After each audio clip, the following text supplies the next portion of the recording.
Hi, guys. Welcome to tonight's live chat. I'm so glad to see you.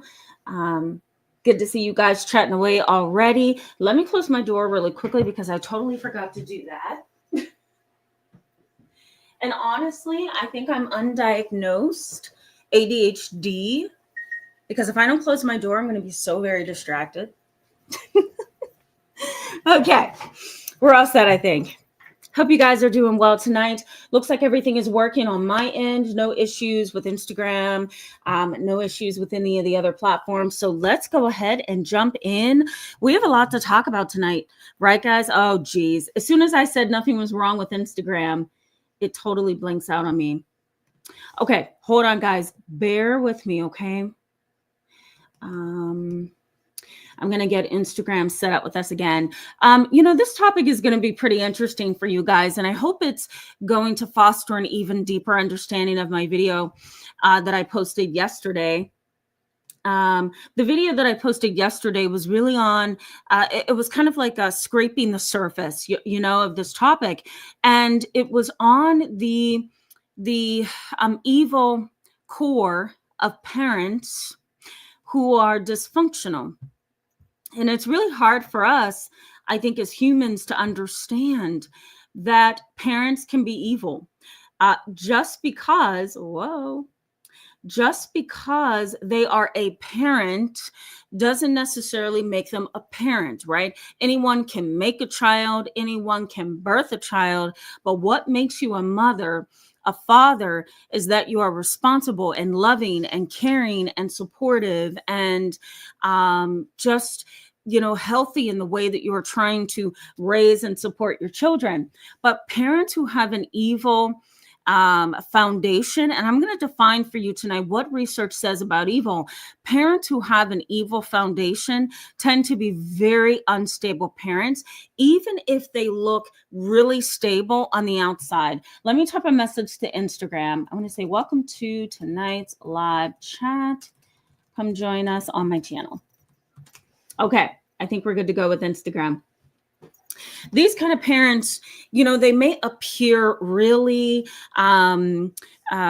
stable on the outside. They may appear as if they care a lot for their children, their adult children, but the reality is that they are very detached. They are far removed from the emotional and psychological needs of their child, whether it's a child, a teen, or an adult.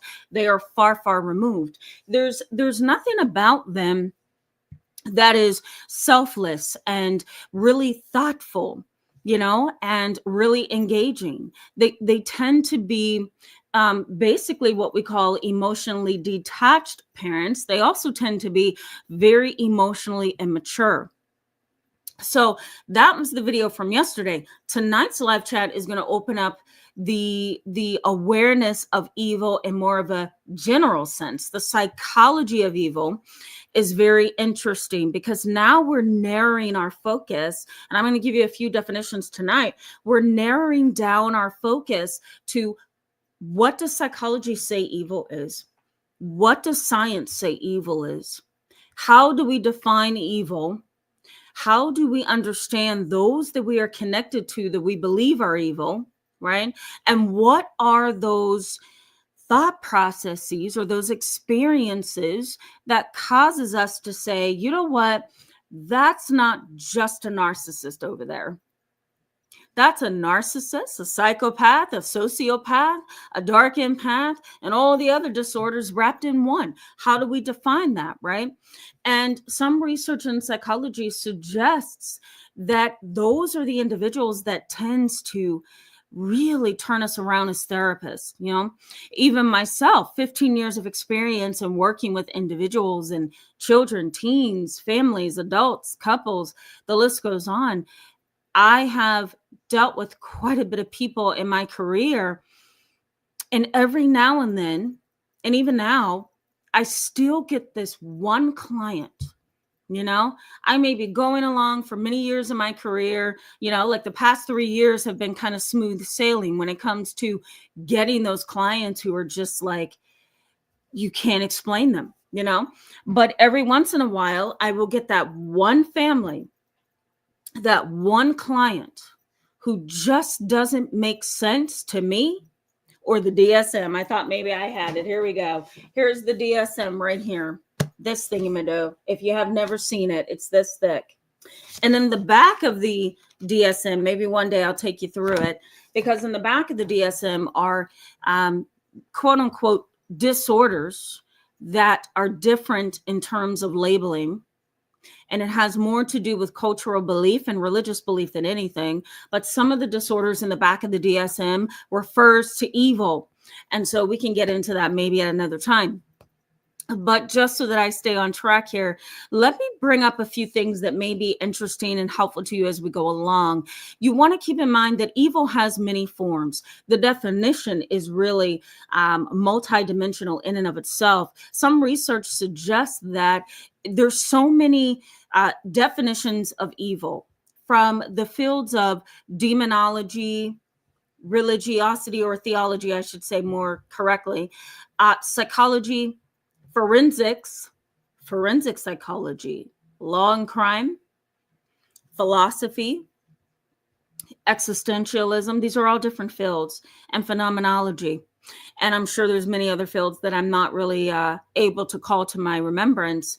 But these specific fields have so many varied views and definitions of evil that you can't just go to Google and say, okay, EVIL definition. Google is going to pull from a variety of sources that's available and kind of give you this AI form of the term evil, and it's not going to really make sense to your experience of evil. Most likely it's not. It really took me some time to get somewhat of a definition that's clinical of what evil is, but it's a really difficult concept.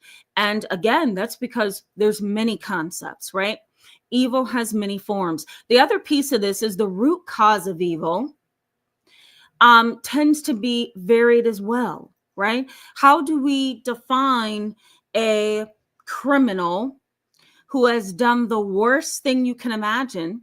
How do we define them as evil, right? So that's one issue. What about those people that have personality disorders like narcissistic personality or antisocial personality, or somebody that has a paranoid personality who is harassing and very angry and mean and pointing fingers and just problematic? How do we define them? Do we define them as evil? And if we do, is that everybody that has a personality disorder? Do we go around painting all people with personality disorders as evil? So these are, and I'm just scratching the surface here to make this less complicated, but those are some of the barriers to the topic of evil, right? How do we define these things? The other thing is these atrocities that human beings commit, right? The motivation for the term evil in psychology is really motivated by seemingly normal people, quote unquote normal, who commit atrocities, like Hitler. Adam Lanza. Google Adam Lanza. You'll get a little bit of background on him. James Holmes. I can't think of the other mass shooters that are in our world and have been put to death or are finishing out their term in prison. But these are individuals who commit atrocities, right? How do we define them? How do we define them as evil? What characteristics and criteria do they have to meet to be evil? That's a major question for us, right? If evil can't fit into this thing, it doesn't exist to the world of psychology. And that's an extraordinarily limited view, right? Because if we kind of, stop talking about the worldwide evil and what that looks like, and we bring it down to our personal lives, how are we to define a mother who's evil? How are we to define a father who's evil, a sibling, a sister, brother, a cousin, right? What do they have to do in order to be defined as evil? And at what level and intensity should they have to perform that behavior or action to be considered evil? Do you see the dilemma, guys? It's a real dilemma. And so a lot of people who don't get how to define evil says, you know what, doesn't exist. Can't fit in this little blue book over here called the DSM-5. We've already revised it 900 million times. You know, if evil can't fit into that thing, then it doesn't exist. And that is 100% completely incorrect, right? We're kind of closing our eyes off to the rest of the world that's over here because we don't get it. And it doesn't fit inside of a dictionary structured manual, you know? Another issue that we have in defining evil is we really can't understand how to have a balanced view of it. How do we have a balanced view of it? There's a term known as, you ready for the new terms, guys? I'm going to drop the terms, okay? There's a term known as persification. Persification. And really that's the idea that we take something and we kind of bring it down to a level of understanding, or we bring it down to a very logical, rational level, and we kind of give it human characteristics, right? An example of this could be giving a bird feather some kind of human meaning or characteristics, and we say, you know what? That's a blessed bird feather right there. You know why? Because I've made it a personal thing. There's persification that has happened here, and I've given it spiritual meaning, so that has spiritual meaning. If you hold this feather, it's going to bless you for the rest of your life. And of course, we do have religions that are like that, and we do have cultures that are like that. You know, part of my own ethnic culture is like that as well. But we tend to engage in persification. And so what happens here is we often believe it so much so that we become imbalanced. And so there's no balanced view of what evil is. We're kind of going around in life painting everything as evil and spiritually motivated without considering that there are some areas of life that doesn't have to really include all of that. And so basically what I'm getting at with this concept of personification is that there are some people who can be so overly spiritual and religious and just over the top that it becomes laughable. And so the field of psychology, the field of philosophy, the field of existentialism and clinical studies, they're like, nope, you stay over there with that, okay? Because we need to bring this down to quantitative data. If we're going to understand toxic families, if we're going to understand bad behavior, human atrocities, trauma, PTSD, complex PTSD, the healing process, then we're going to need that data and those numbers, and spiritual things, including the idea of evil, doesn't exist. So just be quiet. Take that over there to your religious spiritual realm, because we're not going to deal with that. And that's really the attitude of psychology and the law. And it's a really narrow view. Imagine, and you guys may not have to imagine too much. I'm going to go to the chat box in a minute here, but imagine having a mother who is the most evil that you can imagine. Think of the movie Sybil. You know, if you've ever seen the movie, if you ever read the book, it is the most evil in terms of the young woman, Sybil, was just terrorized. That is evil. Terrorized by her mother. Total evil, right? Sybil is one. I do believe the movie Emily Rose. Okay, guys, I'm just throwing this out here. Don't turn off the live chat. Okay, because I'm mentioning things that's a little uncomfortable. Emily Rose, the movie of Emily Rose, was supposedly a true story. It was kind of like this remaking of a true story of a young girl that had gone through demon possession. Okay, And no medical doctor and psychologist could figure out what was wrong with this kid. And so if you look up Emily Rose and you look up the history, and we actually have a clinical research on what she had gone through and what was going on in the brain, it's very interesting, right? To look at this and say, whoa, this is far beyond my level of understanding. This is scary. And how do we mix those two realms, right? Evil and psychology, evil and the law. How do we make sense out of Sybil's mother? She terrorized her and traumatized her, right? And if we leave that out of the equation, Emily Rose and Sybil, and if we just look at your own personal lives, right? Having a dad who's a psychopath and doesn't have any love and affection for you, having a mother who's a narcissist who doesn't really want to believe in your identity as an individual, doesn't want to believe that you have a heart and a mind and you have a free life, that you're not going to be molded to their level of perfection because you need to be free, right? Having an evil family who kind of pushes you out of the dynamic and says that you're not worth being a part of the family system, that's evil as well, right? And I'm going to break down some ideas of evil within the family context so you can see what this looks like in clinical studies.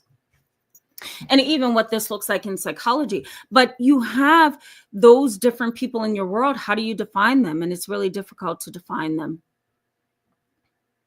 Let me also say, before I go to the chat box, let me also mention that research in psychology suggests that specific social environments and family dynamics fosters the development of evil tendencies.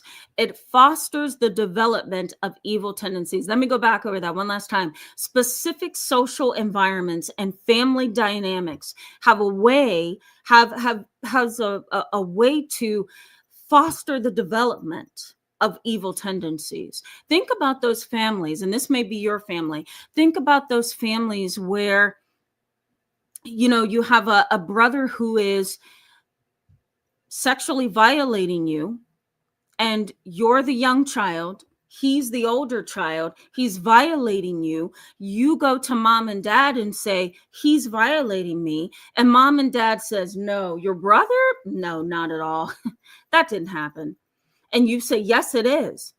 And your parents say, no, that didn't happen. And I don't believe you. I think we need to get you a therapist, right? And all the attention comes from your brother and gets put on to you. And so then you become the black sheep, the scapegoat, the child with the problem, the identified patient in the family, and your brother gets away with murder, right? That's evil as well. Specific environments and dynamics can foster the development of evil tendencies. Your brother then, in this same example, your brother then can go on and get away with what he's done to you, right? And become an adult who then continues to violate other people in many different ways. Financial violation, psychological and emotional violations, and he might even go on to sexually violate somebody else, It's sometimes that dynamic within the family. It is so structured around some family members that it kind of encourages them to be evil because they get away with evil and murder all the time. Okay, guys, I'm going to go back to the chat box. I'm going to go to the chat box and engage with you a little bit, see what you guys are saying, welcome you, and then we're going to talk about what the issue is. What does psychology say is the issue here when it comes to evil within a family dynamic? Because we can't characterize everything as evil, right? We have to be balanced. Again, we can't engage in personification. Why do I struggle with that word? Can you guys say that better than me? Personification. It just sounds weird to me, but we don't want to engage in that. We want to be balanced, right? And so I'm going to give you some information on what psychologists say, what we in the field say is evil within a typical family dynamic that's dysfunctional. And we elevate the definition of these kind of dysfunctional families to evil because they have a certain way that they engage and they have a certain way that they flow. And so I'm going to get into that with you. I also want to give you a little bit of research on what psychology says is evil and kind of some other ways to look at this. And then You're going to want to stick around for how this impacts you. So let's say, for example, you've grown up in a very evil dynamic and in a very dysfunctional family dynamic where you feel like you've grown up around darkness. You feel like you've grown up around wicked people who just are after you, right? You need to know, how does psychology say, and even sociology, how does it regard you, right? How does this impact you? And so we're going to get to that. Okay. Cherry's Jubilee. I'm so glad you feel that way. I feel like that too. I missed you guys. Went on Thanksgiving break for an entire week, and I'm like, something's missing. It's my YouTube fam. So good to see you, Cherry's Jubilee. Glad to have you. A seat at the King's table with Tanisha. Hello. Thank you so much for that. I hope you've been doing well too, and that you had a good week. Doberman Mama, hello and welcome. Glad to see you back in tonight's live chat, in a live chat with us. Doberman Mama says, home early, finally can catch a live. I watched your pre-recorded video on this topic this morning. It was a good introduction, and unfortunately I can resonate with the subject matter. Yeah, thank you so much for that. And I'm sure most of you can. I have talked about evil on this channel before, but I don't remember bringing it to you live. So this is the first live on this topic, I think.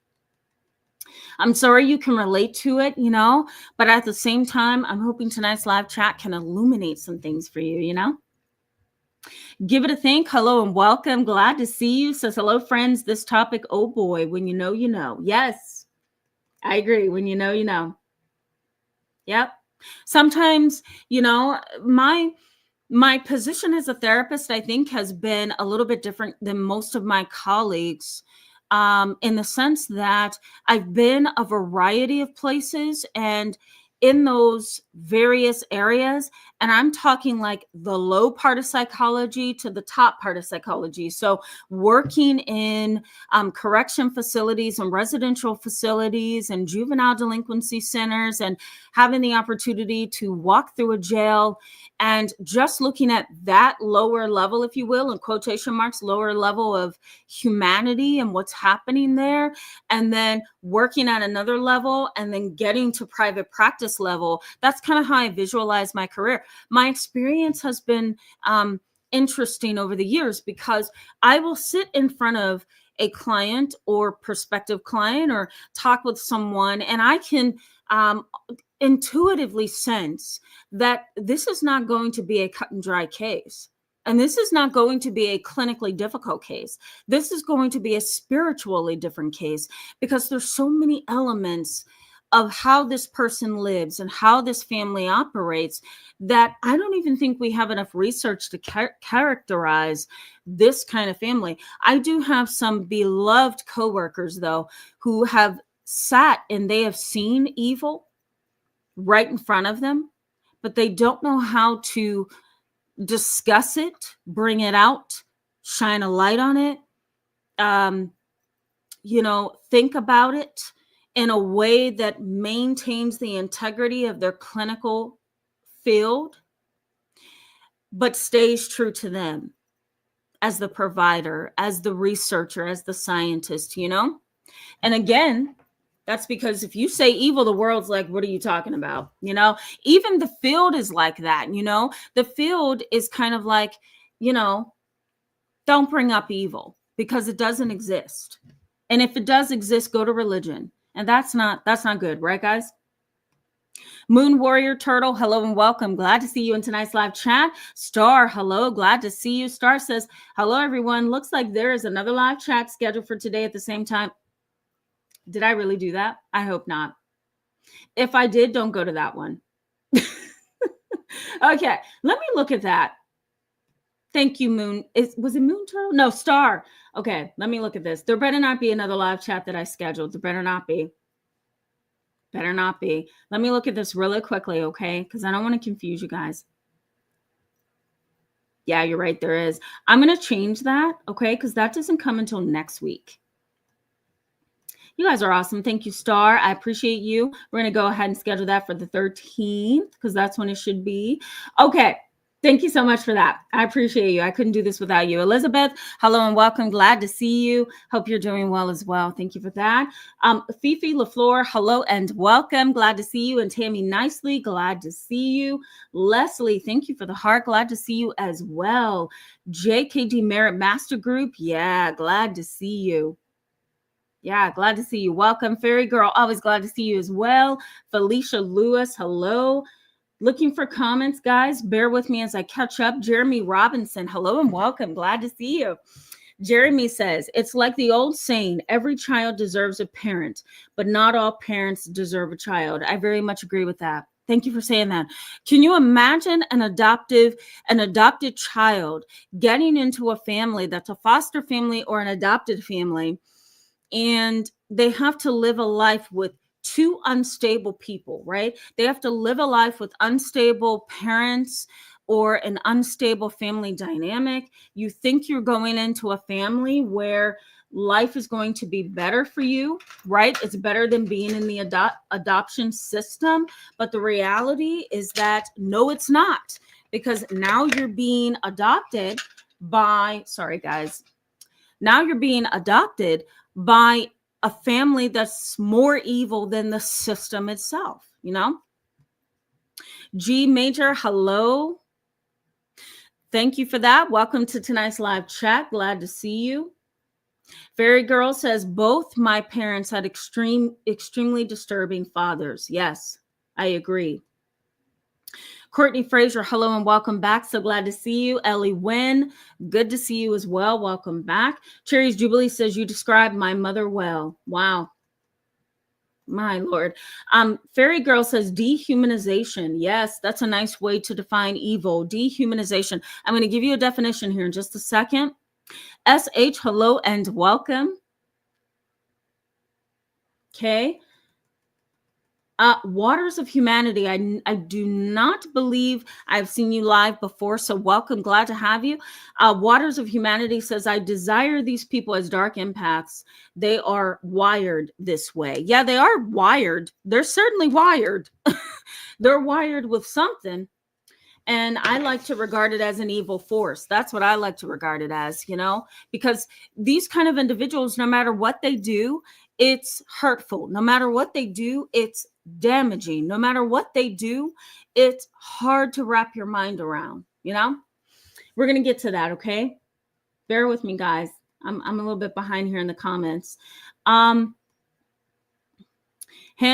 El Amin, I hope I'm saying that correctly. I'm glad you say that. Yes, it does. Welcome to tonight's live chat. I'm glad to see you. Jeremy Robinson says Jim Jones was evil. Yeah, he was evil. And can you imagine a religious ram? Because I'm going to bring this up in just a little bit, just some terms that you might want to consider.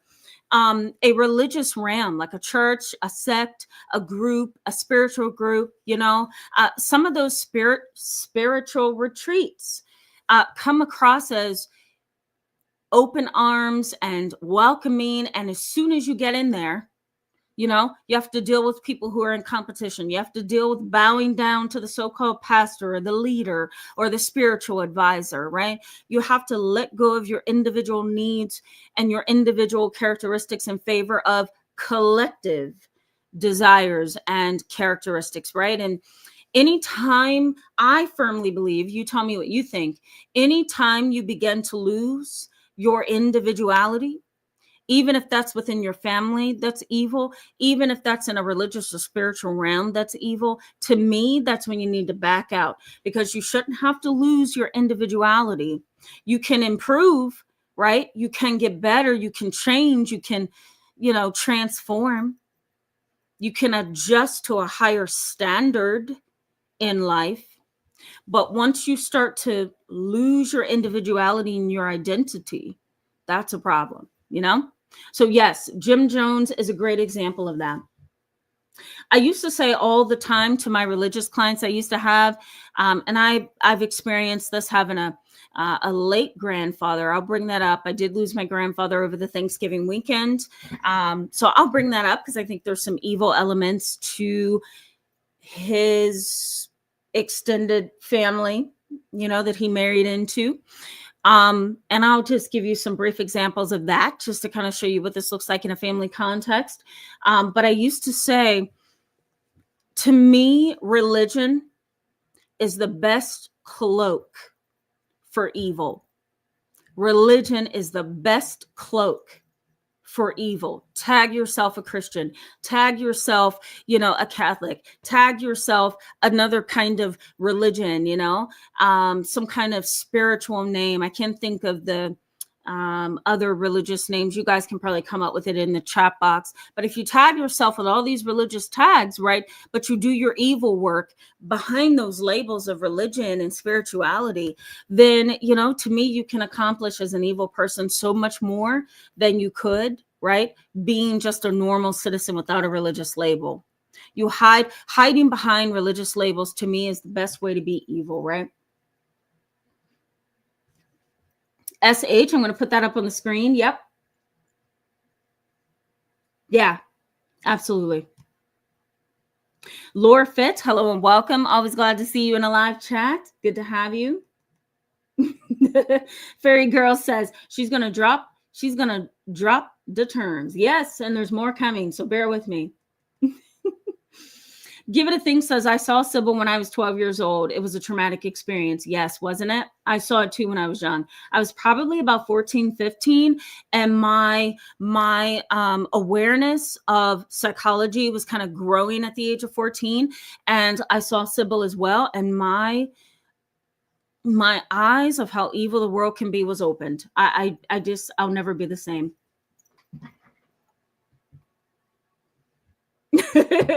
Thank you so much, Laura Fit. That's awesome. Thank you. I really appreciate that. Someone told me, they're like, you should do a makeup channel. I'm like, no, I wouldn't survive. Too competitive. Nancy R. Thank you, by the way, Laura Fit. That's so sweet of you. Nancy R. says, thank you for achieving your education. Thank you so much. You're so smart and willing to share. Thank you. You're welcome. Thank you so much for that. What's the point in becoming educated when you can't help your fellow man with it, right? So Tammy nicely says, gosh, Tam, you just described my brother. Yeah, I believe it. What the AGLL, what NY says, personification is how I say it. Yes, thank you for that. I'll go with that. Thank you. Kyle Reese, hello and welcome. Glad to see you tonight. Juby Joe, you're my last one before I go back to the content. Glad to see you. Yeah, absolutely. I'm glad that you say that, and you say it in a humble way, Juby Joe. First of all, glad to have you tonight. You say it in a humble way. You say, I may be able to relate if I understand the topic. One thing my mom said to me before I came on tonight, I said, Mom, I think I'm going to be talking about kind of the dynamics of an evil family or evil personalities and what we define as that. My mom turned around in her seat. She's like, what? And I'm like, yes, Mom, I'm going to talk about that. And my mom is like this big proponent and supporter of the concepts of evil. She studied this all her life. And my late grandfather, being a pastor and theologian for many, many years, he also studied this. My mom was a part of exorcisms with my grandfather. And I thought the exposure to that was pretty interesting. I was very shocked at what I was hearing. So, my mom's kind of well-rounded in this topic. And so she turns around in her chair. She's like, what the heck? Are you really going to talk about this? I'm like, yes, I am. I've already talked about it. I'm just illuminating some things tonight.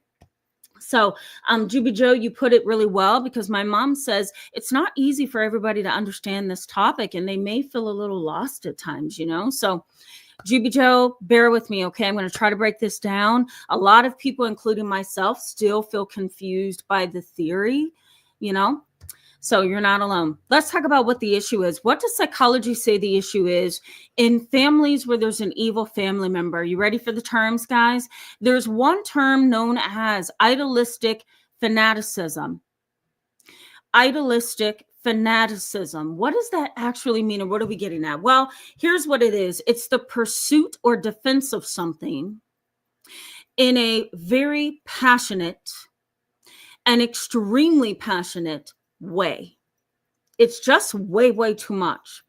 And research in psychology suggests, and even in philosophy, that you may have a family member, for example, or a parent who holds a really strong view of who you should be and who you should not be.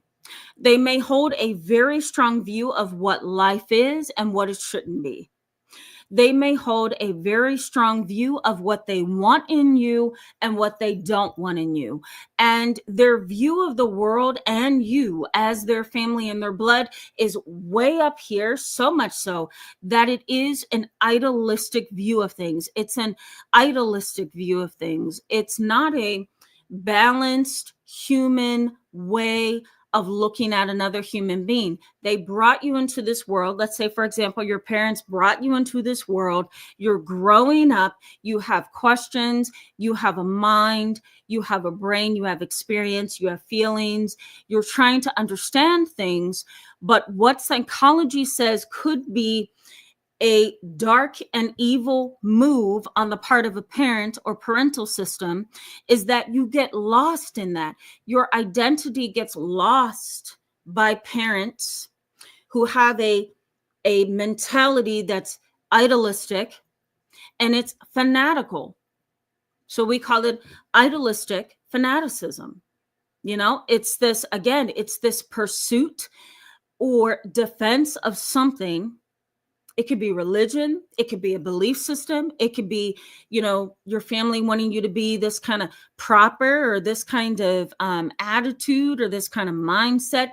It's this pursuit of or defense of something that is really overly passionate. It's almost like asking you, I'm going to give you an example of this in a minute because I have a client going through this. It's kind of like asking you to come into the world and do everything I want you to do, be everything I want you to be, and don't mess up. Because if you do, you're going to suffer. And I'm going to see to it that you feel punished. That is dark, right? And there are some parents who are just that way. An example could be Sybil. When she didn't do something as simple as clean, put something up, do something her mom requested of her, her mom would go into this rage. And I happened to see this years ago when I worked in a residential treatment facility. But her mom would go into this rage, you know? And it's almost like you can see pure evil through the pupils of her mom, right? She just had a look of rage, according to the story and research of the book and the movie and the experience of Sybil. And that mother would then move in on her daughter and violate her and sexually violate her with multiple objects. Okay, disclaimer that this is pretty rough. I'm not going to go into too much of it. But she molested her daughter on multiple occasions with various objects. And she had tons of internal damage because of what her mother had done to her, right? But it was because of, and we could call it idealistic fanaticism. There's these expectations that are way, way, way too high.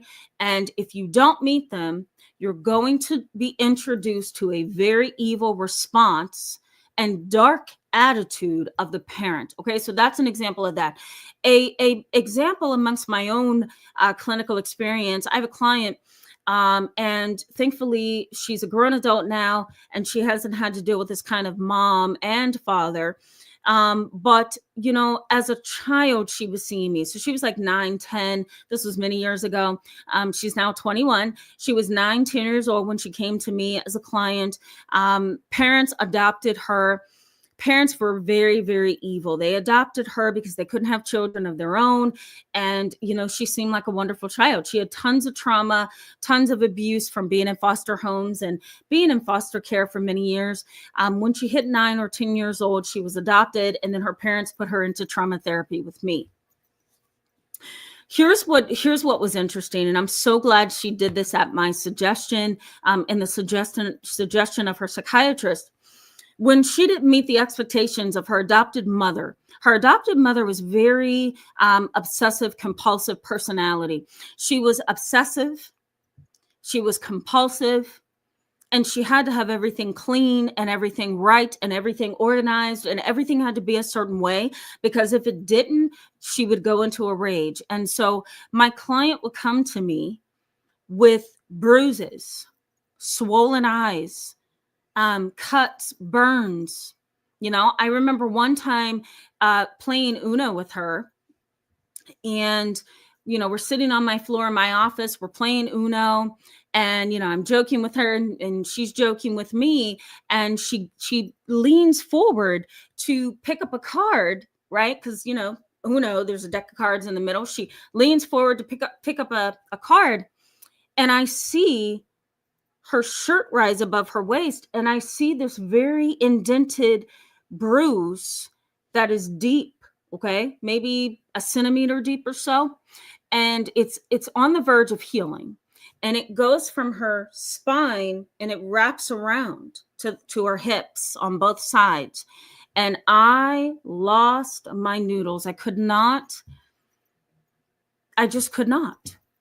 And I remember saying to her, I'm not letting you leave this office until I call the police and report this to Child Protective Services. And sadly, over the course of many phone calls, it was constant Child Protective Services, police involvement. The list goes on. Now she's 21 and she's free from that. But was there an evil to this case? I would say so. Because idealistic fanaticism was at the core of this. Mom had to have everything the way she wanted it and desired it. And if the daughter didn't meet those expectations, she would fly into a rage and she would severely abuse the child. And it was a very scary case. Okay, I'm just going to leave it at that. The next thing is something known as religious fanaticism.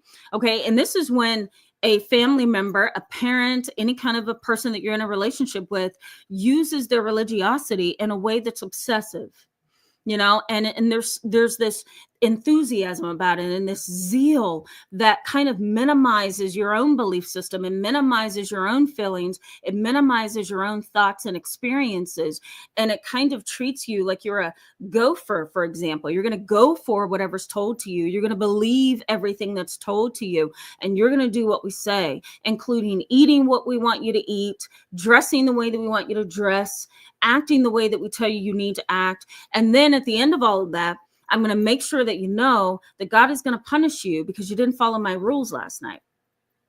We call that religious fanaticism. That's a possibility as well at the core of evil families. Idealistic fanaticism and religious fanaticism.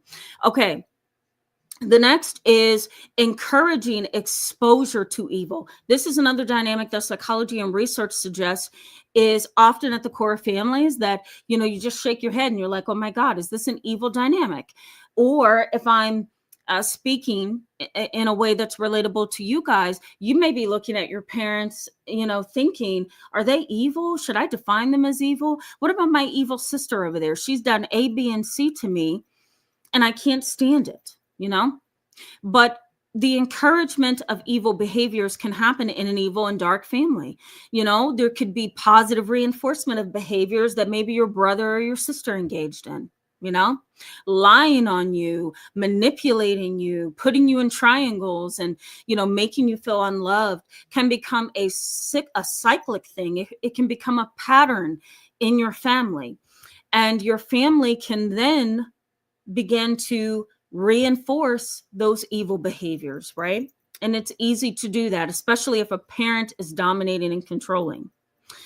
There may also be a construction of lies and false reality within your family. Multiple lies. I truly believe lying is evil.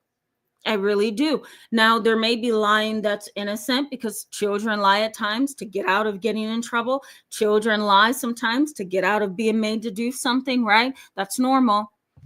We all probably have lied and said we're sick with our bosses, and we really weren't. We just wanted to go to Target and shop, or stay in bed and sleep a little longer, right? Those are normal lies. Okay, we get those, right? You may also have an individual who's a pathological liar, a compulsive liar, and a pathological liar. And they have a problem for sure. But can we title it evil? I don't know. right? But there are some lies that come up that we can associate with being evil or wicked. Lies can be evil. Think about, for example, your brother or sister. Maybe as an adult, you've shared some things, you've shared some pieces of your personal life with your sibling, but your sibling is such a liar that you can't tell him or her anything. Why? Because they're going to take it to somebody else and skew the reality of it. They're going to take it to somebody else and tell it the way they want the other person to believe it. That is evil.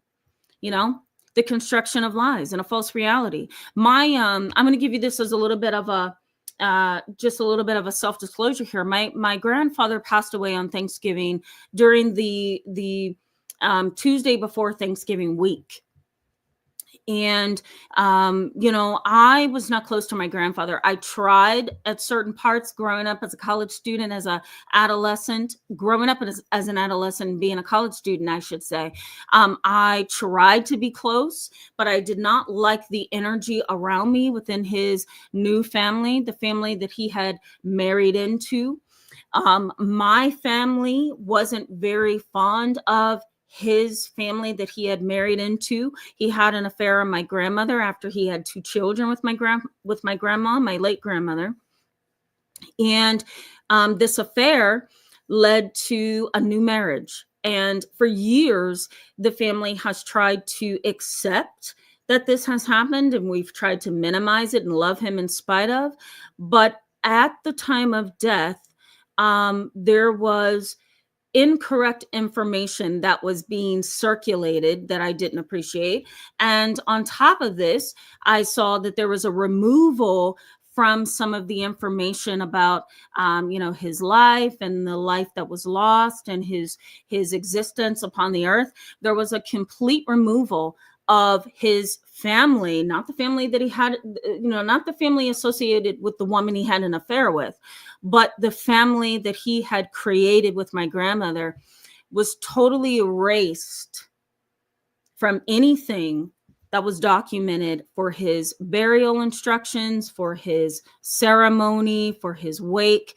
And the information that was circulated appeared to an outsider. It could look like he didn't have a family before the family that he married into. And so everybody on my mom's side of the family, his side of the family, my grandfather's side of the family, was completely X'd out. And so it could look like he met a woman, they got together, got married, had a child, and boom. And that's not the reality. The reality of that situation was my grandfather had a family, and he made a very large family, and he had an affair.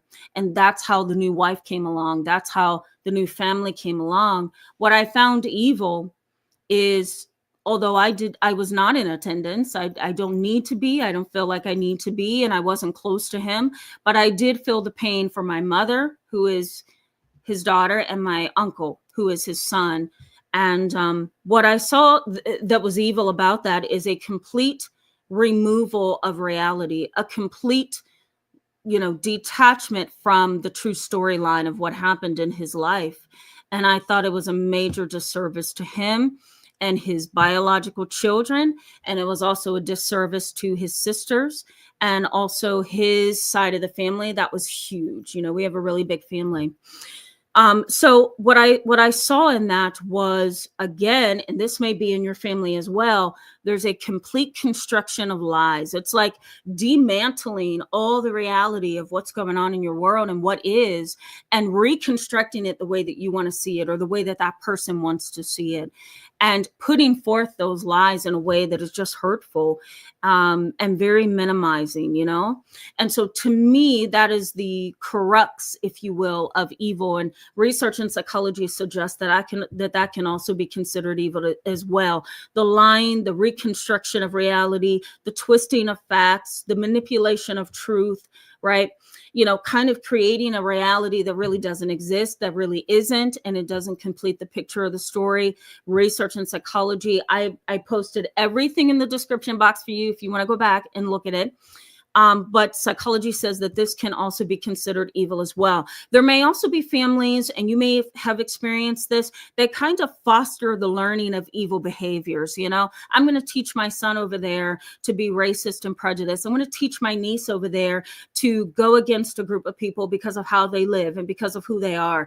I'm going to teach my cousin to walk around with his head held up high and tell him that he is better than everybody and fill his head with lies.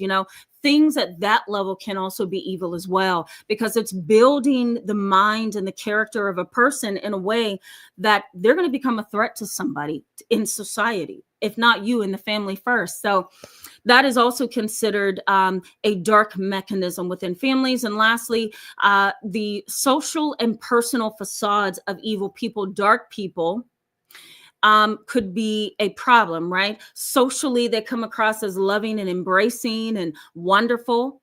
And as soon as they go behind closed doors, they are very evil and wicked. I once had a client that I turned in years ago when I was working in a community center. I might have been in my late 20s, early 30s, somewhere around in there. And there was a Catholic priest who was coming in for therapy. And he dropped something and I happened to pick it up. But as I'm picking it up, I see that he not only is having a conversation with a child who's underage, but he's trying to coerce that young person to meet up with him at a certain time on that day so that they can meet and go ahead and complete the story yourself. And I remember taking that piece of paper, and instead of me saying, thank you, Father John, I wanted to let you know you dropped this paper, I called the police, and so did my boss and my coworker. But these are evil things that we can consider dark, right, guys? The root of evil can be found in these different things that I've just mentioned. Briefly, let me also highlight some research. I'm going to go to the chat box. Then I'm going to come back and give you some information on how this impacts you within your own personal life. Let me highlight this. Okay, guys, research suggests that the reason the concept of evil is really difficult for most professions is that it's hard to have what we call unbiased neutrality. Unbiased neutrality. It's hard for human beings to have an unbiased view of most things, much less an emotionally charged topic as evil. An unbiased neutrality, it is very difficult to have. It's hard to be neutral. It's hard to be in the middle. It's hard to be balanced because we are biased, right? I am biased when it comes to men who have affairs. I know why that happened. I'm sharing this as a self-disclosure.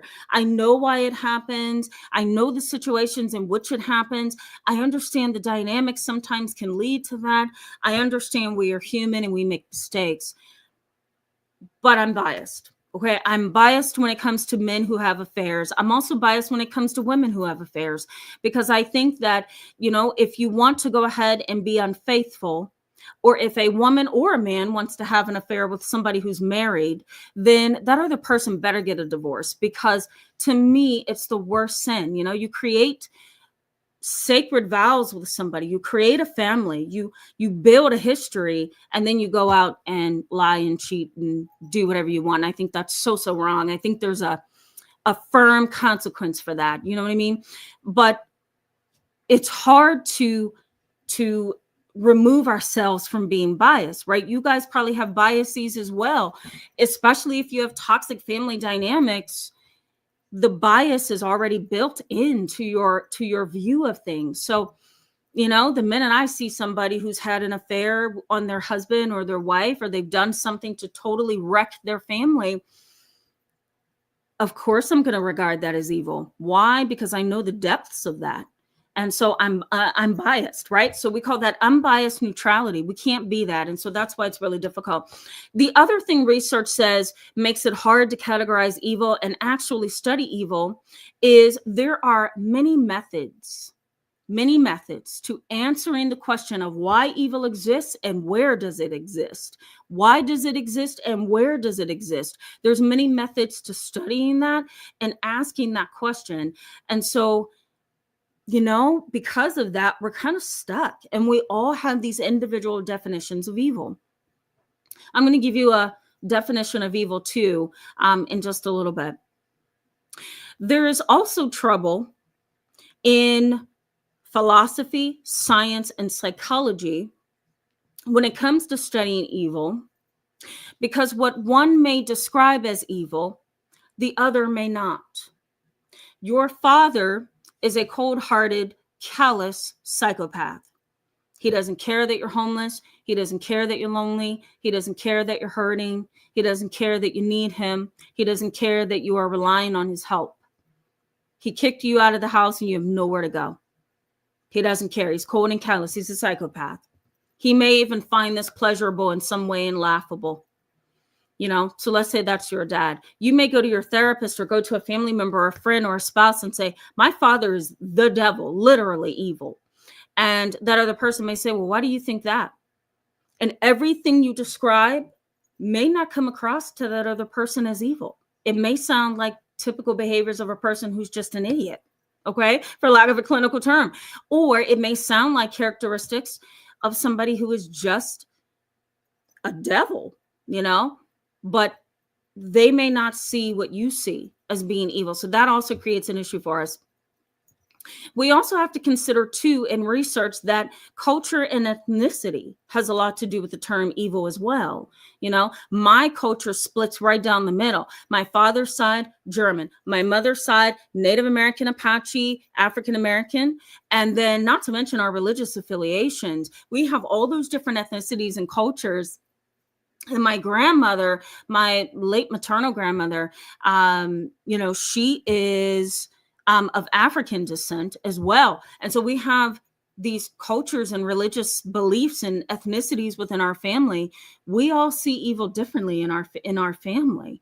And what my uncle defines as evil, I may not define as evil, So culture and ethnicity is powerful. We got to keep that in mind. And one last thing before I go to the chat box, that research suggests another thing that makes evil difficult to discuss is that we often consider evil a psychosis. And so psychosis, or seeing and hearing things that's not there, or having experiences that are not real, in a way causes people to disbelieve that evil exists. They kind of sweep evil under psychosis. Evil is swept under the heading of delusional. Evil is swept under the heading of severely mentally ill, schizophrenia, right?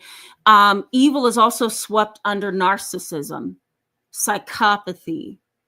And while these are good arguments, we have to keep in mind, and this is where research warns us to do, we have to keep in mind that that is not always the definition of evil, right? And you don't want to categorize everybody as evil either. So our research is really mixed. And believe me when I say this, guys, I'm just scratching the surface. Okay, let me go back to the chat and try to get through some of this. Then I want to give you guys information on how this impacts you, and then we can wrap up. Anaphylaxis, hello and welcome. Glad to see you in tonight's live chat. Glad to see you yesterday as well. Same to you, Ronald Zion. Good to see you. Shantae Unique, hello and welcome. Glad to see you. Says, I've been going through this all my life. I'm trying to heal from a family that denies everything. I went through with them. Yes, absolutely. Can you imagine, for those of you who aren't experiencing what Shantae Unique is experiencing, it's terrible when you know that you have experienced this evil and this pain and this hurt, and your family says, oh, you're good. Aunt Jojo over there had a mean mom. You can deal with it. You're good. Stop complaining. I've heard that in sessions too. Stop complaining. Totally get you, Shantae. Jean, yes, thank you so much for saying that. Evil is real. I very much agree with that. Even in a professional stance and profession. Sun and Sunflowers, hello and welcome. Glad to see you. Also glad to see you. Silent Walk, welcome to both of you. Hanifa Mean, I always mess that up. I'm so sorry. Says, yep, monsters do exist. Yes, they do. Yes, they do. Yes. Absolutely. Ronald Zion, I'm just going to put your comment up here so people can see what you're saying. Okay. Awesome Sassy Sauce. I don't ever remember seeing you. So welcome to tonight's live chat. I'm glad to see you. Awesome Sassy Sauce says, how does one heal from a lifetime of family evil besides all of the isolation I put myself through? Absolutely. Come back tomorrow. Tomorrow's live chat is going to be on how to identify evil in your world, how to define it in your world, and how to protect yourself against it in your world. And psychology has come up with some interesting ways. Religion has come up with some interesting ways. Philosophy, existentialism, and even phenomenology. So come back tomorrow, okay, guys? Jeanette, hello, welcome back. Glad to see you as always. Okay. Dr. Right Life, hello and welcome. Glad to see you. Let me take a quick read of this.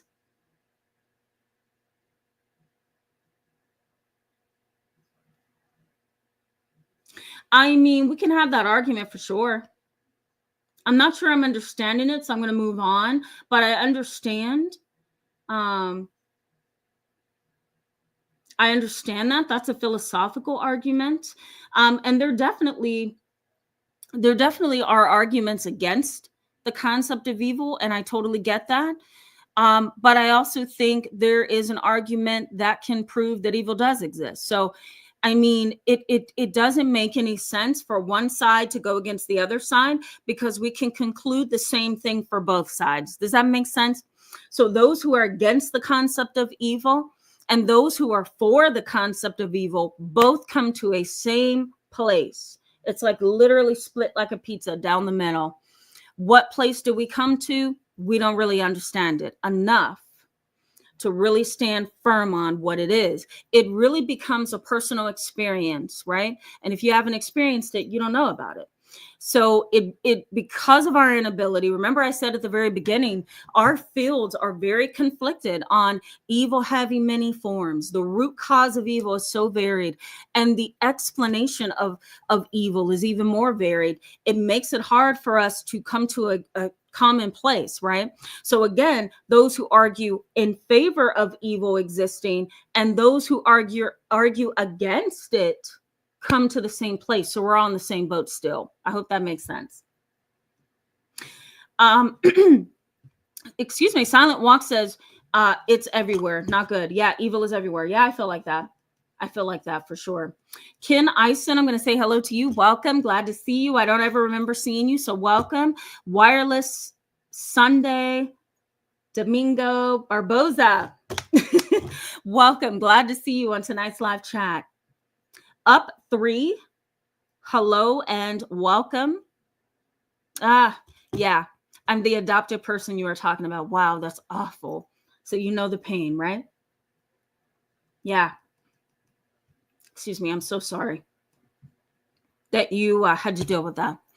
Awesome Sassy Sauce says, I have never heard of anyone discussing this topic. Thank you. Yes, you're welcome. You're welcome. I really don't blame them for not discussing it, right? I'm in hot water right now. I really am. Ken Eisen says, some foster for the wrong reasons. Yes, they do. Yes, they do. I've had many foster families cross my front door in my practice, and I look at them and I think, total mistake. You shouldn't be anybody's parent. You're cold, you're rude, you're angry, you're disrespectful, you're just, the list just goes on, right? And sometimes, as you're saying, Ken, they adopt for the wrong reasons. I want to look good to the world. I'm a religious leader, so I might as well adopt some kids. I'm a missionary, so I might as well adopt 5 kids. I need the money. I need the internal rewards that I get from saying I'm an adopted parent or I'm a foster parent, you know? So you're right. I agree. Yeah. Hello and welcome. Always glad to see you. Welcome back. SH, thank you for saying that. I hope you're doing well as well. Hello to you. I think I welcomed you. GB Joe, I'm just going to put your comment up there so everybody can see it. Okay. You guys are saying some great things. Thank you so much, Anaphylaxis. I appreciate that. Thank you so much. Thank you. Yeah, thank you so much. I really appreciate that. It totally impacted my mother more than the grandchildren. I think, when he, crossed my grandmother and had an affair, it just put anger in everybody's heart. And, he was so busy trying to be a family member to his quote unquote second family that he neglected his first family. And so, the sad reality of that is, I think we as his grandchildren, he has tons of grandkids.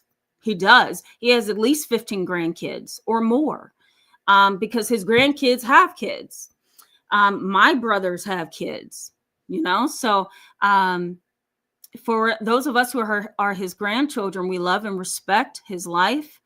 And I think he will be missed by us. But I think the pain, and I'm just sharing this to kind of help you gain a full picture of this situation. I think the pain is left with my mother and her brother. The first children of his life, I think they're suffering the most. And that's how affairs break a family apart, And if you ask me, they're evil for sure. Thank you very much. Awesome sassy sauce. I very much appreciate that. Thank you. Ken Eisen says, I agree with you.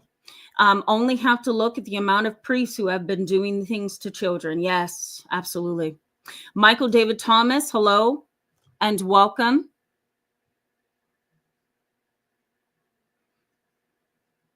I'm going to leave that up. I'm not going to read that because it's not registering to me, and I don't want to waste any more time. I will come back to that for sure. Yeah, Juby Joe, I'm going to put you up here as well again.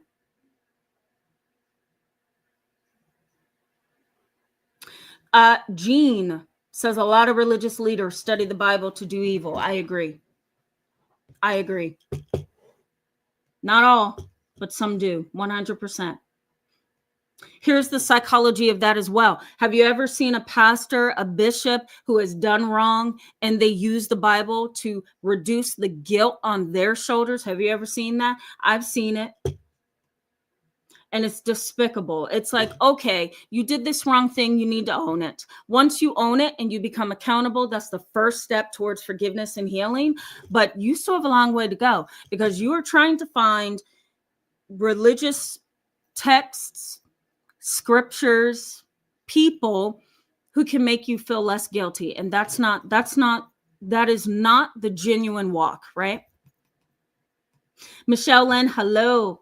You are not late. We're going to do one more piece, how this impacts you, and then we're going to wrap up. I'm glad to see you, Michelle Lynn. I'm doing well. How are you? Hope you're doing all right. You're welcome. So glad that's helpful. That's one of the reasons why I self-disclose as well. I feel like it's helpful. And it shows you that I'm just as human, right? And part of my knowledge comes from personal experience. I would say 25 to 30% of what you guys get comes from my personal experience. The other 20%, 25% comes from my spiritual walk. And then the other percentage comes from going to school for all these many years. That's literally how I look at it. So there's a reason why I self-disclose. Tasha Teeling, I haven't seen you in so long. Hello. I hope I'm looking at that name correctly. I feel like you've been on here for so long. Tasha, welcome. Glad to see you. Says Sybil was admitted to be all made up in 2011. Yeah, some people say that. I don't know if I agree with that. Yeah, I heard that. I can definitely post that information if you guys want to read up on that, because I rather be fair and well-rounded. So if you want to know about why people thought the story of Sybil was false, we can do that. I can post that in the description box. Shannon Duncan, hello and welcome. Glad to see you. Says sounds like idolization. Yeah, it does. Yeah. I think you're talking about idolistic fanaticism or religious fanaticism. Gregory Calloway, hello and welcome. I saw your comment a couple comments ago. I'm not gonna pull that political card. I'm not gonna do it. Gregory Calloway says, how many personalities can one person have? Well, what used to be called multiple personality disorder is now called dissociative identity disorder. And before DID, dissociative identity disorder, came about, multiple personality disorder was very understudied, very under-researched, and very hidden in society. It was actually considered at one point demonology. It was considered that person is full of demons, or that person is evil, full of spirits, or occupying spirits within them. And while that may be true for other cultures and ethnicities, right? And while that may be another way to look at it, it's not everybody, right? So as we became more educated, we began as a field to separate the spiritual view of that from the clinical view. And so now it's dissociative identity disorder, previously multiple personality disorder. And research has shown that, we have an ability. There are some people, I'll put it this way. There are some people who can develop over time 21 and above, quote unquote, personalities within themselves. And really the way that we define it clinically is this is a person who is fragmented and split up for various reasons. So we're not going to get into that because that'll be a whole other 2 hours. But research suggests you can have 21 plus personalities for sure. Now, you may want to know, can you be a narcissist and a sociopath and have avoidant personality disorder and have obsessive compulsive personality disorder? Absolutely. You could have, we talked about schizoid personality last week, I believe it was. You could have, go check that video out if you didn't see it. You could have schizoid personality traits where you're very anti-human being. You don't care about humanity. You rather stay in your room and just do whatever you want. You don't care about humanity. It's not of interest to you. You're comfortable being where you're at by yourself, at all times. So somebody can have a schizoid personality, but they can also be a sociopath, and they can also be a narcissist. They could be those three things all in one. And that's why therapists have to go to school for learning how to diagnose and learning how to differentiate, separate, and dissect disorders, because it's so very easy for these things to overlap and be confusing, Yeah. Awesome Sassy Sauce says idealistic fanaticism. The spelling is idealistic. IDEALISTIC. Fanaticism. Thank you so much for that, Yaya.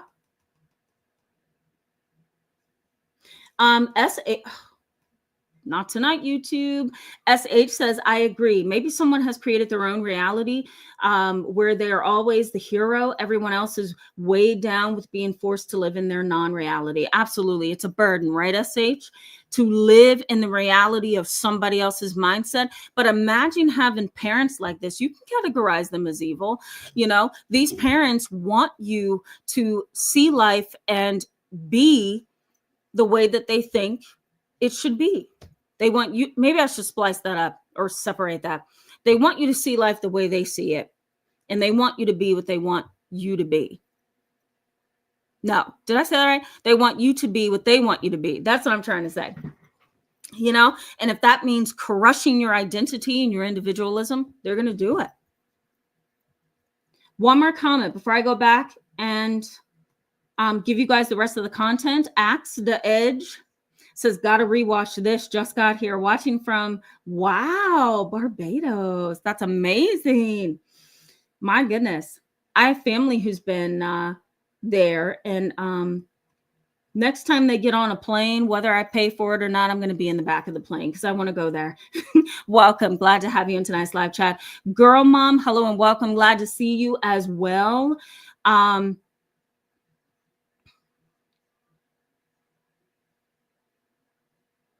Yeah, it is interesting. Yeah. Okay. I'm going to leave it at that. Well, let me welcome you, Citizen King, before I go back to the content. Hello and welcome. Citizen King is also sharing dynamics of his family. He has shared many dynamics on this channel. and they're very complex. Always glad to see you in a live chat, Citizen King. I lied. One more person. Thank you, Lord Fit, for the super chat. Appreciate you. You guys never have to do that, so I'm grateful when you do. Thank you. Let's go ahead and wrap this up. Okay, guys, how does this impact you? Well, here's what psychology says, and here's what I have noticed, that two things happens to you. If you are in a family where you are sinking beneath this very burdensome ideology of you don't matter, you better do what I'm telling you to do, you're going to be what I want you to be, or I'm going to minimize you and hurt you, I'm going to make sure that you feel rejected, whatever painful situation you're going through within your family, if you are dealing with a family that you consider evil and dark, I've seen this, psychology backs this up, that you are likely to feel, number one, entrapped, okay, like you're in a prison, and number two, victimized. So victimization can happen here. You can start to become the victim of dark and evil family members. Why? Because they want things to go the way that they want them to go.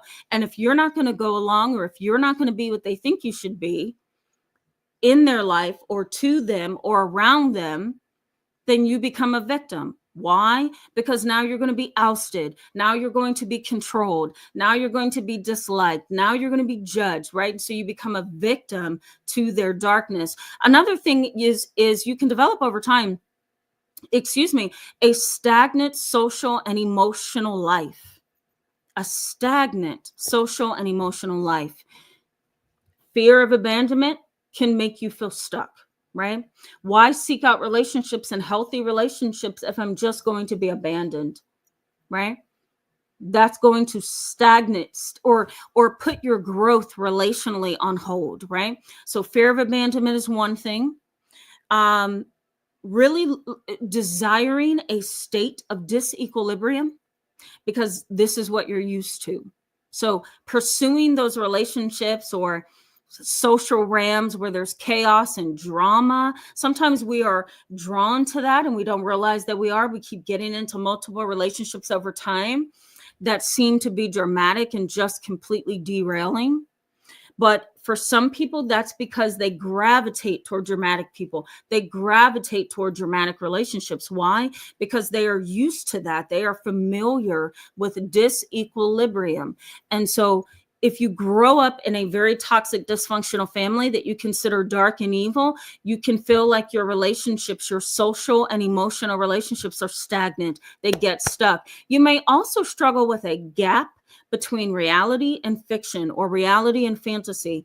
In some ways, growing up in an evil, dark family and even dealing with family members now can make you feel like you are not in touch with a normal reality, a normal relationship, normal boundaries, normal expectations in a family, being in this dysfunctional realm of existence that you consider evil and dark can really remove you from what is quote unquote normal. And so you may have a gap between the perception of what's reality and what's fantasy, what's healthy, what's unhealthy, what's normal, what's abnormal, that's likely to happen.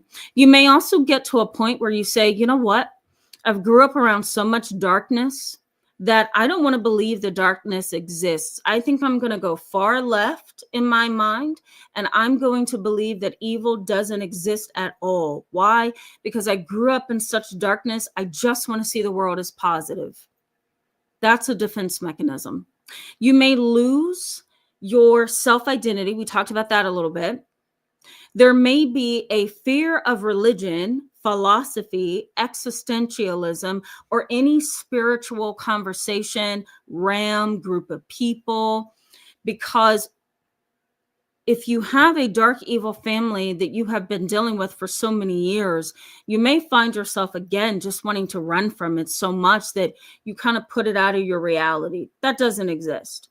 So you may run away from things that are spiritual and religious because you just don't want to deal with it. You may also find yourself not wanting to believe that it exists because it's too scary and it's too hard trying to categorize what's evil and what's not, what's dark and what's not, Growing up in an evil family, dealing with an evil family, dealing with evil individuals anywhere in the world repeatedly can cause you to feel like you have a desensitization to evil. You may find that it's really hard to determine what's light, what's darkness, right? Because you've been so submerged in darkness through your family or through whoever you're with or dealing with, that it's hard to decipher what's evil, what's dark, and what's not, right? So you can get lost in that. And lastly, in this category, you may feel like you have for the rest of your life little to no say in your own life and experiences because you've been so hurt by your family that you consider evil and dark, that you lose your independence or your ability to make correct and healthy judgments, So, these are just a few things, and we can definitely go on and on and on, but I'm trying to be time conscious. So I'm going to pause here. This is a tough conversation. Tomorrow, I will talk about how to rebound or protect against these kind of individuals in your life. There's many different fields that I'm going to pull from to help you understand exactly how to become more awakened or aware, how to protect yourself from this, and how to heal and grow outside of this. Let me give you one definition of evil, and I had to write it down because I'm like, I can't remember this. Okay, this is Carl Peters. He did a research study in 2008. It's in the description box for you. He defined evil as a state of impaired functioning, being out of balance, right? And being something that impairs the functioning of others, right? Evil is a state of impaired functioning, being out of balance, and basically becoming an impairment to other people's functioning. That was Carl Peters. Now, if we go to a religious view, before I go to the chat box and wrap up, if we go to a religious view, his is a clinical definition of evil.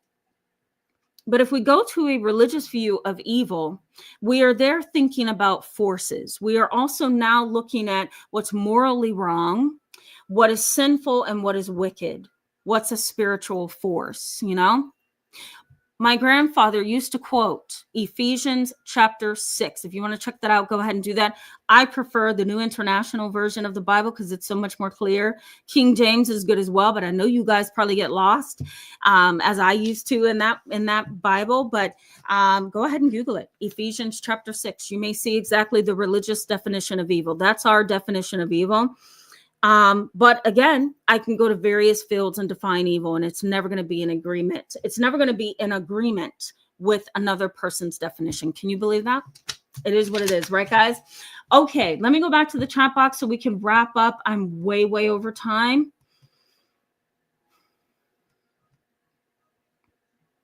Okay. Girl Mom says, thank you for saying that we should not lose individuality. Yes, I agree. 100%. You're welcome. David Tooley, hello and welcome back tonight. Glad to see you. Laura Fitz says, sound like Jehovah's Witnesses. Yeah, that can be a really tricky religion as well. Yeah.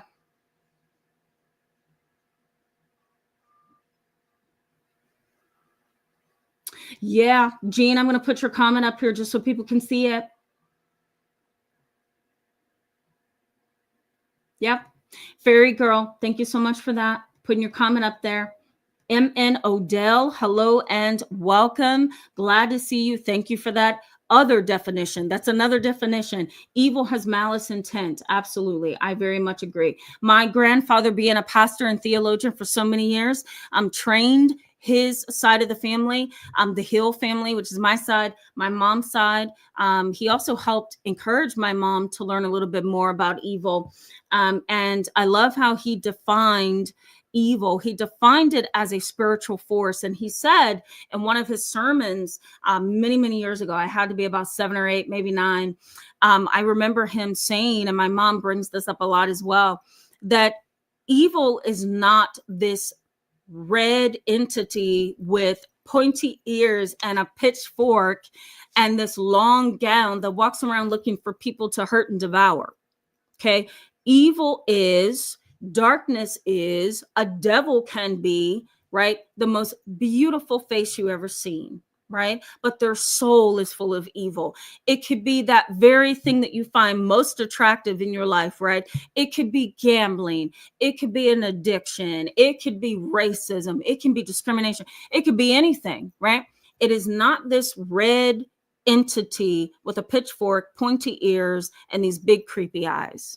And so he brought it down to that level for us. So we'll understand that anytime you mention evil or darkness, we're not talking about that. We're talking about something that is very real. We're not talking about something that's that devil we see on Halloween, because that's not it.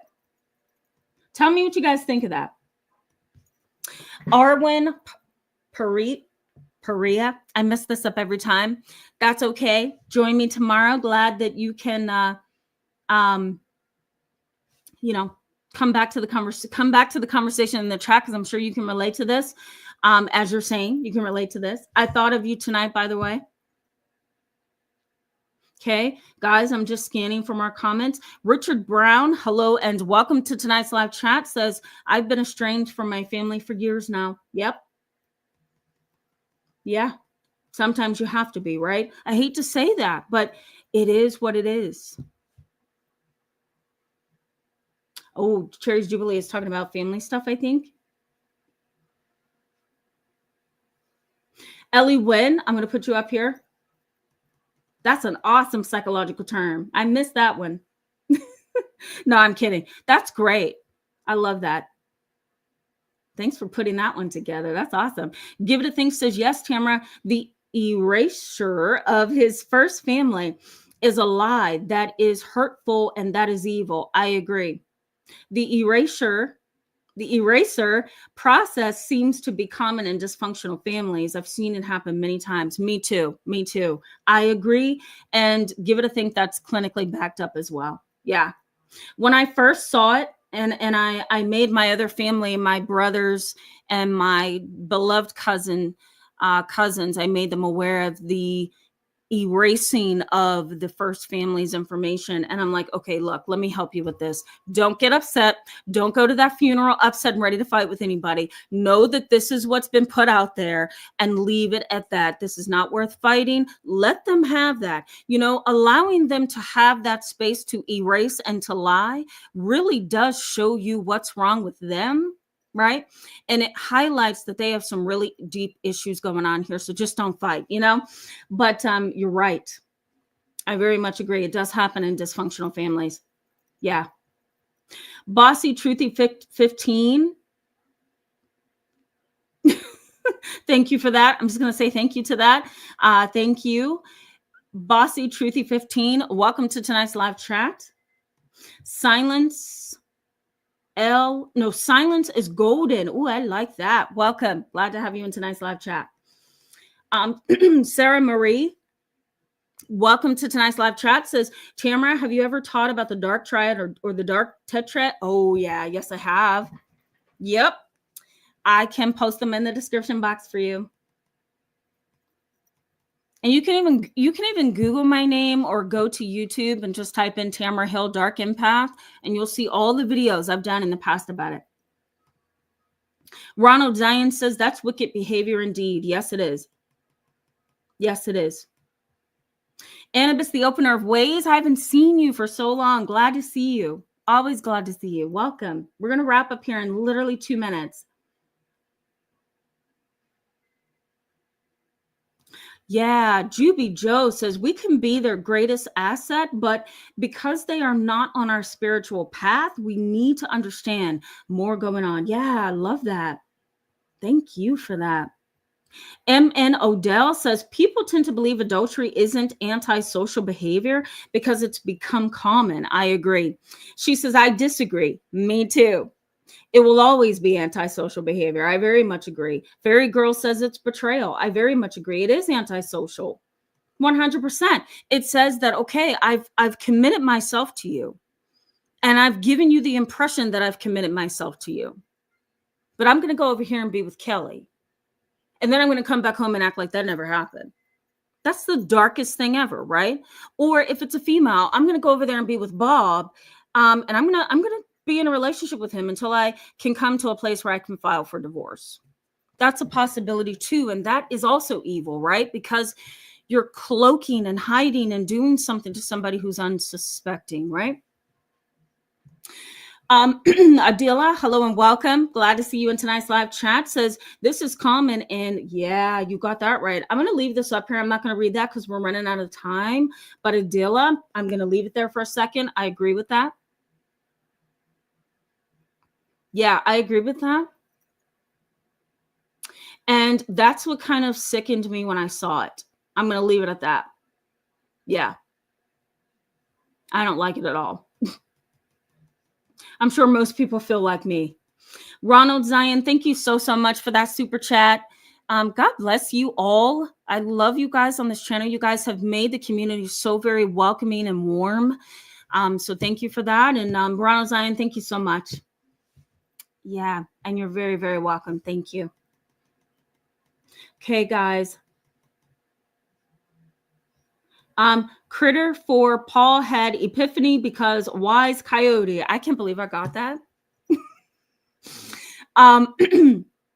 Critter for Paul, I'm not going to read that whole thing again, says, oh, Tam, I'm behind in video. You worked in juvenile. That's a biggie for me. Yes, I did. Yes.